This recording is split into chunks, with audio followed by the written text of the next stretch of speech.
Q106.7 weather. Here's your KQNK forecast. Highs level off around 96 today under mainly clear skies, southerly winds 8 to 15 miles per hour. Chance for storms tonight, lows dip down to about 66, partly cloudy skies. High temperatures reach up to 88 tomorrow, partly cloudy. Highs around 87 Friday, with a slight chance of thunderstorms, 87 Saturday. From the Weatherology Weather Center, I'm staff meteorologist Laura Lockwood. Currently 79. This Kansas Information Network update is brought to you by Eaton Roofing and Exteriors. Hi, I'm Felicia Rolfe. Here are today's headlines from 12 News. The U.S. and Iran continue to trade strikes. Tensions rose earlier this week after 3 ships were attacked in the Strait of Hormuz. U.S. Central Command launched retaliatory strikes on Tuesday, targeting dozens of Iranian military sites. Additionally, the U.S. reimposed sanctions on Iranian oil, causing a surge in prices. The Kansas Highway Patrol releases its 4th of July holiday weekend activity report. The agency says they made 27 DUI arrests, issued 752 speeding tickets, and assisted 614 motorists. The KHP says non-DUI-related deadly crashes were up, reporting 5 this year compared to 2 last year. Argentina kicks off the World Cup games in Kansas City, and they'll close it with the matchup against Switzerland. The two nations face off in the quarterfinal round this weekend. The game scheduled to start at 8 o'clock Saturday night. And Wichita, Felicia Rolfe, 12 News. You're listening to the Kansas Information Network. Most people out here think that taking care of one another is important. And most people would step up for a neighbor going through a tough time. Most people around here help out friends and family when they need it. But the funny thing is, most of us won't look for help when we need it. If you're struggling with mental health, you should know that there are resources out there that can help. And it's okay to talk about it if you need to. One place to get started with information is loveyourmindtoday.org. Loveyourmindtoday.org offers a range of guides, instructions, and insights for dealing with difficult situations or getting through a tough time. If you're struggling with mental health, get the help you need, because most people out here really care. Visit loveyourmindtoday.org. That's loveyourmindtoday.org.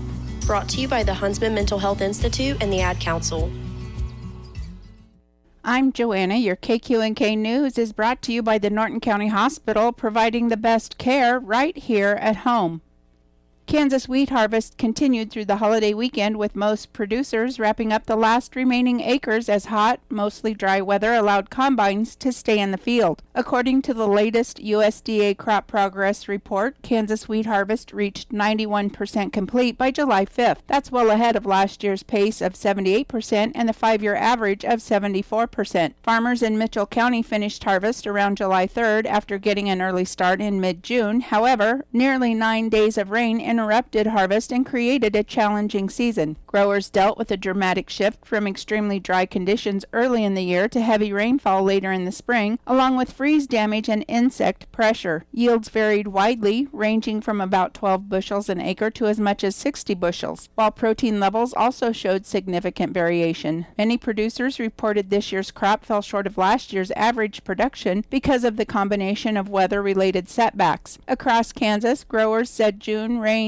delayed harvest and reduced both grain quality and yields in many areas, even though the crop matured earlier than normal. With harvest now more than 90% complete, many producers are turning their attention to post-harvest work and preparing for the next wheat crop this fall. The Kansas Wheat Harvest Report is sponsored by the Kansas Wheat Commission, the Kansas Association of Wheat Growers, Kansas Grain and Feed Association, and the Kansas Cooperative Council. The Kansas Department of Transportation plans to begin a resurfacing project on a portion of US 36 in Phillips County the week of July 13th. Work includes milling and overlay, rumble strip installation, and stripping on 13.5 miles of US 36 from the east city limits of Phillipsburg to the Smith County line. The lane configuration east of Phillipsburg will remain unchanged. During construction, traffic will be reduced to one lane where crews are actively working and directed by flaggers and a pilot car. Delays of up to 15 minutes are possible. KDOT reminds motorists to stay alert, follow posted signs, and refrain from using handheld mobile devices in all active work zones. The project is expected to be completed in early September, conditions permitting. Venture Corporation of Great Bend is the primary contractor with a total contract cost of $3.2 million.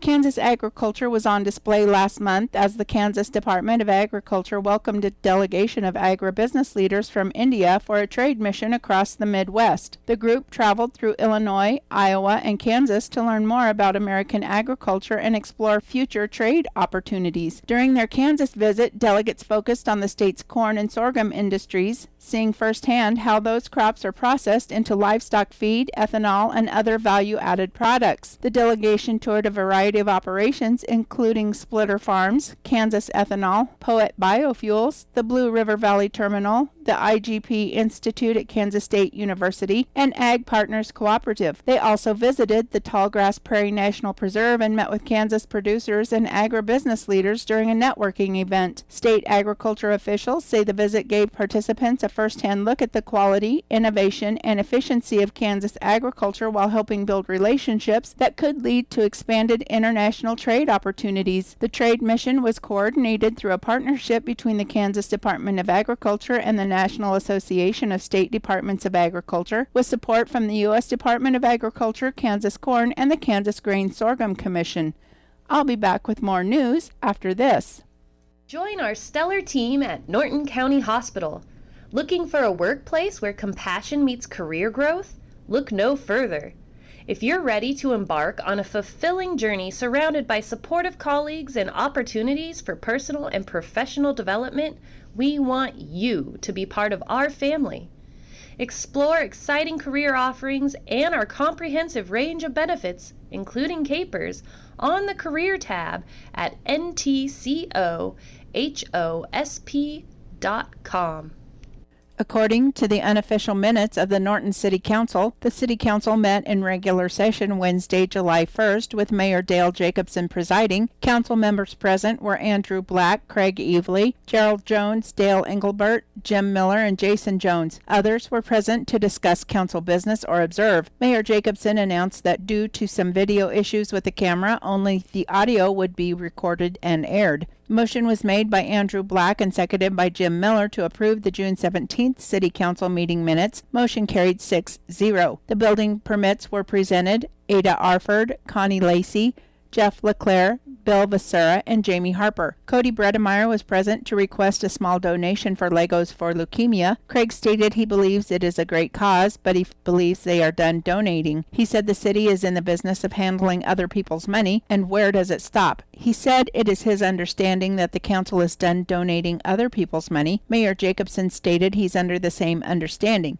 As Craig pointed out, we are managing taxpayer dollars, and they are trying to be very careful with how they're spending those dollars. He stated that could change in the future, but he encouraged anybody, because it is a good cause, to donate. There were no old business items to discuss. City Administrator Dallas Goslin presented on behalf of Economic Development the 2027 Economic Development Budget. Dallas stated there is a $350 drawdown throughout all the line items except for the personnel services, which went up $4,665 for a total increase of $4,315 to the entire budget. This shakes out to a total of 40% increase for the City of Norton for $1,726. Motion was made by Andrew Black, seconded by Dale Engelbert to approve the 2027 Economic Development Budget. Motion carried 6-0. Next, Dallas presented a Paint the Town application for 307 West Crane. Motion was made by Andrew Black, seconded by Gerald Jones to approve the application.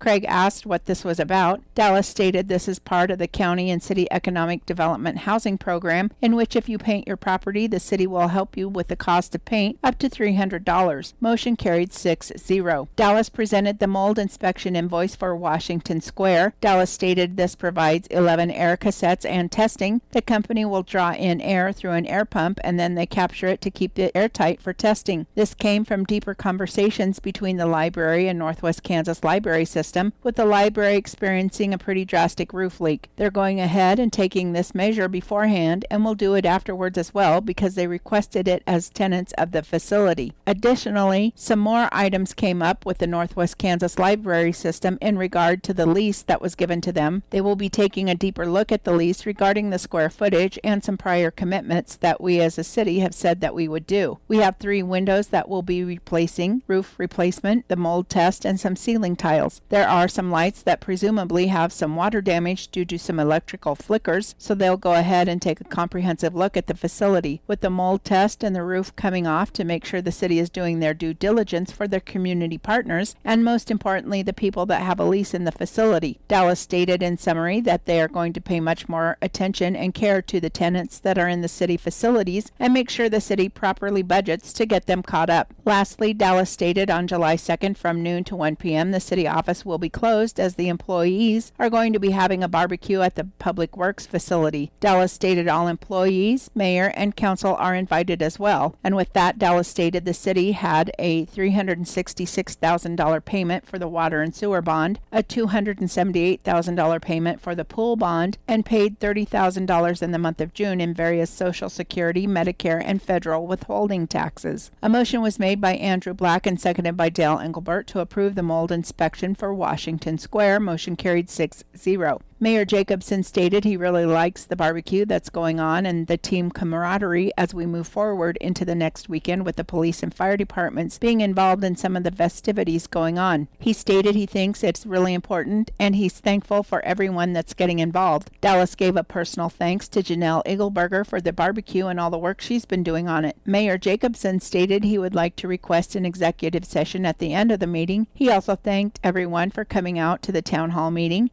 He thought everyone did a good job and everyone was prepared. As always, you'll get a few comments here where people aren't real happy about something, but he's seen more comments about how well it went. Mayor Jacobson stated he thought it went very well. There was one minor disruption, but other than that, everything went good. On the library, Mayor Jacobson stated Jim, himself, and Dallas met with the library, and he thought it went very well. He stated they let him know that it's a new day and this council is very concerned about making sure the city takes care of their responsibilities and make sure they're going to continue to communicate with people who have business with the city, which is a goal of theirs in order to win back the trust of the town. City Attorney Abigail Horn stated since it is July 1st, there have been a lot of statute changes. She stated she's been looking for a breakdown for all the ones affecting the city directly. The league usually does a breakdown, but she hasn't seen it yet. Once she does, she'll send it out by email. Mayor Jacobson stated WIBW posted on their website there are approximately 124 new laws. Abigail said yes, but not all of them affect the city. Assistant Police Chief Courtney Koss introduced Officer Fabian Loya and congratulated him on completing the Kansas law enforcement training. Fabian's girlfriend, Allison Keith, then pinned his badge. Dallas stated the city is happy to have him and he is a great addition to the team. Gerald welcomed him aboard. Andrew commented that the Glow Ride had another good turnout and thanked the police department for putting it on. Gerald Jones stated he would like to call for an executive session but would delay it until the end of the meeting. Andrew Black stated the Public Works Committee met to finalize plans for the Blue Cross Blue Shield Pathways grant for sidewalks. He stated they should have a resolution for the next meeting to approve and that should be the final step for the council. Jason Jones stated the only thing he has that he appreciates greatly the increased detailed in the minutes. He stated he thinks it goes a long way towards public transparency, so he was glad to see that. He also thanked Dallas and Alex. Jim Miller stated they talked about Buffalo Seed 2 weeks ago and he has had some people tell him they've never seen anything about it yet. Dallas asked if this is on Sun Avenue or the cemetery. Jim stated Sun Avenue. Dallas stated he will speak with Revival Lawn Care as they're the ones doing the work and he will provide an update. Jim asked if we are responsible for the weeds that are coming up. Dallas stated he will work with economic development to get that handled. Dale Engelbert reported the ad hoc committee met to prepare for the town hall. He stated Dallas reworked his presentation with the committee's approval. Dale reported the finance committee met to discuss the 2027 budget. He stated most of the discussion was led by Dallas and Alex, but they also had Cameron Archer in to present the fire department's budget. There was discussion on the 2027 RNR and how it compared to the 2026 RNR and what a mill levy would generate in both cases. Dale scheduled a finance meeting for July 8th. Motion was made by Gerald Jones, seconded by Jim Miller, to enter into executive session pursuant to KSA 75-431B2 for consultation with the city attorney, which would be deemed privileged in the attorney-client relationship, to discuss legal matters regarding an organizational concern regarding city property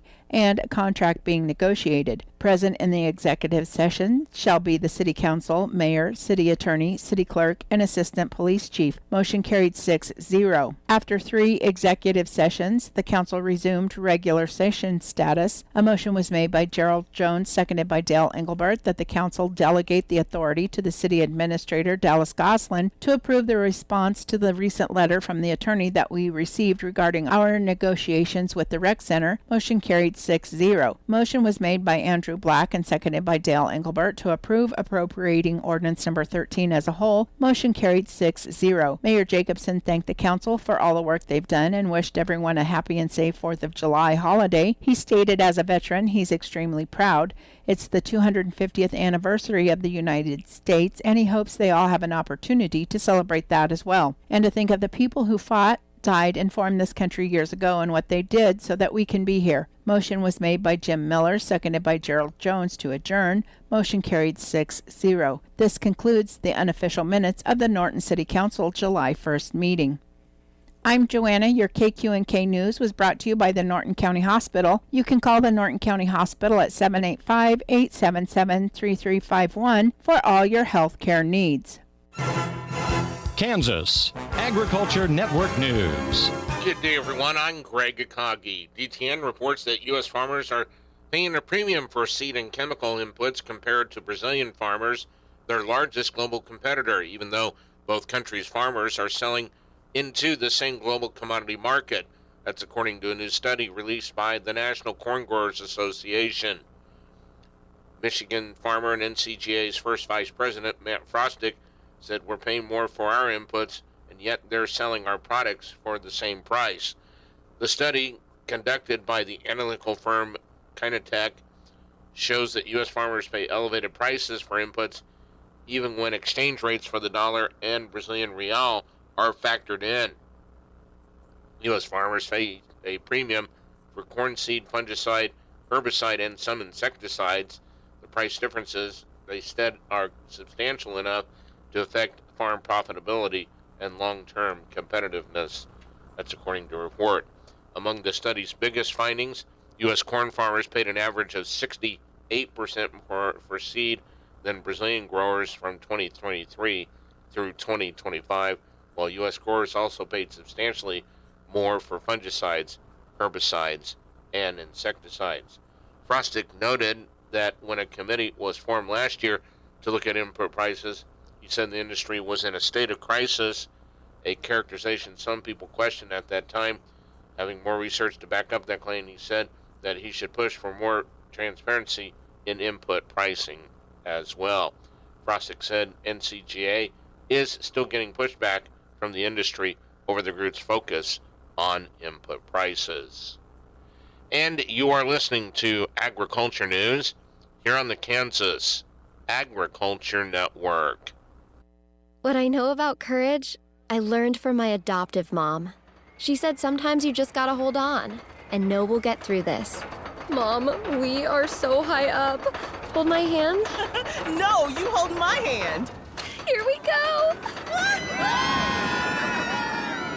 Learn about adopting a teen from foster care. You can't imagine the reward. Visit adoptuskids.org to find out more. I learned patience from my adoptive dad. All he had to say was, "Hey, you got this. Just breathe." Hey, we're pretty good. yeah. Might have to start a band. I got it. Learn about adopting a teen from foster care. You can't imagine the reward. Visit adoptuskids.org to find out more. This message is brought to you by Adopt US Kids, the U.S. Department of Health and Human Services, and the Ad Council. Kansas Agriculture Network weather. I'm meteorologist Jennifer Wojcicki on the Kansas Agriculture Network. Well, looks like a hot one ahead for us here for this afternoon across the entire state for today. We should see highs around about the mid to lower 90s, and instead it looks like mid to upper 90s, even 100 degrees expected for parts of the state here this afternoon. Mid to upper 90s expected for the eastern and northern portions of the state. And then for southwestern and south central Kansas, looking at temperatures just above 100 100 degrees. Also expecting to see mostly sunny skies across most of the state this afternoon. A little bit more cloud cover for north central portions of Kansas as we get to the later part of the afternoon hours. And then for tonight, it does look like we'll see overnight lows in the 70s for the central and eastern portions of the state, and then actually into the 60s for the extreme western portions. Along with that, it also looks like we do have a chance for some showers and thunderstorms coming in for the northwestern and north central parts of Kansas for tonight, and then building into the overnight hours into the south central and eastern portions of the state. Along with that, mostly cloudy skies across the region here for tonight. By Thursday, it looks like we'll see kind of a similar forecast as far as those hotter temperatures for south central portions of Kansas. Highs just above 100 degrees, otherwise lingering in the 90s for the southern portions around that for the state, getting into the upper 80s to lower 90s for the northern portion. So slightly cooler, but overall it'll still be a hot one across the state for tomorrow.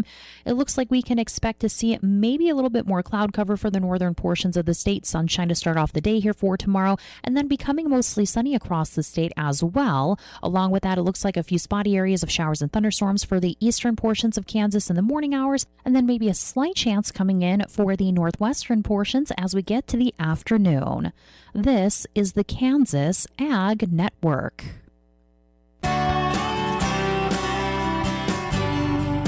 The voice of agriculture, Kansas Farm Bureau.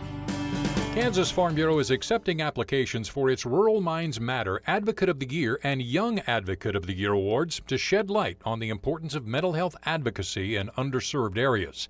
These awards will go to compassionate and caring advocates who are dedicated to improving lives in their communities by comforting those in silent struggles and having conversations that break the stigma surrounding mental health, ensuring no one has to face their battle alone.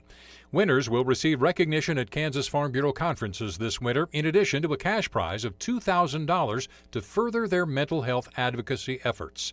Nomination or applications for the awards are due July 17th.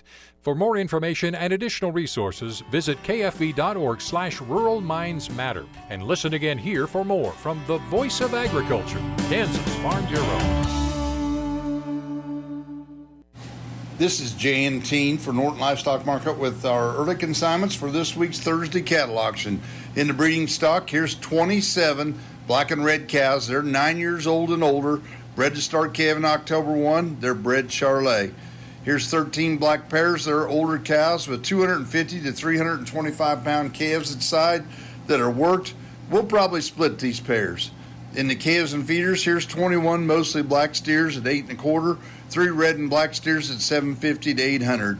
We'll have our usual trailer run of butcher cows and butcher bulls. We'd be expecting more consignments of all classes of cattle by sale time. Thank you.